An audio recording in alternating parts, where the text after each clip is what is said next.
Right, we're in the loft. What we're doing is fixing our felt lap vents. You see them in there. The reason why we're doing this is because our joists are starting to get efflorescence and rot.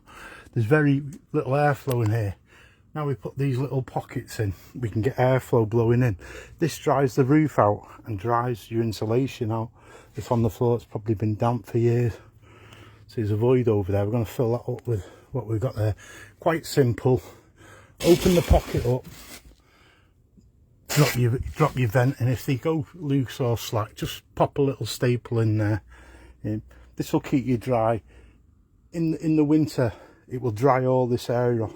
You're better off having a dry loft than a damp loft with all the smells and the odours and all the collection of all the condensation that's coming up from the loft hatch below. We have to insulate this loft hatch as well. Very important that that's done, because any heat from downstairs will be running up here and getting in around these edges here, and that'll be making your air changes, making your house cold. So we need to keep the airflow in here.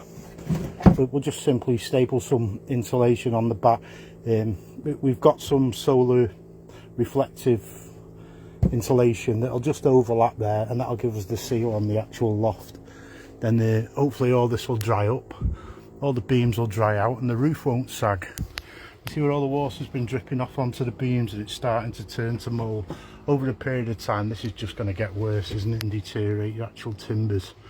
So that's why we ventilate these. There's other vents on the market, but if you look at them, they're a lot more expensive, and they probably won't fit most of these gaps here, because they're bigger, you have to alter them. So we just use our simple little ones. There they are inside there, letting plenty of airflow in, coming through there.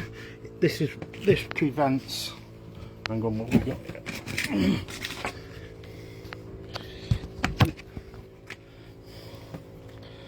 Hang on. This is what you're getting on your bedroom ceilings, and using these actual vents, we can actually get rid of this. Dry your bedroom up and take all that mould out of your bedroom where you sleep. It'll all dry up eventually once it's got airflow above here. If not, you've just got a constant wet feed making your plasterboard damp, and ideal growing conditions for mushrooms. If you can grow a mushroom there, you grow mould there. So always ventilate your loft. Everyone's had more insulation put in the loft, and it's just got stuffier up here. So the idea is you keep your ceiling warm. Really, that should be airtight, your ceiling, so no heat escapes up into the loft. And then this should be airy, so it's not dying dram.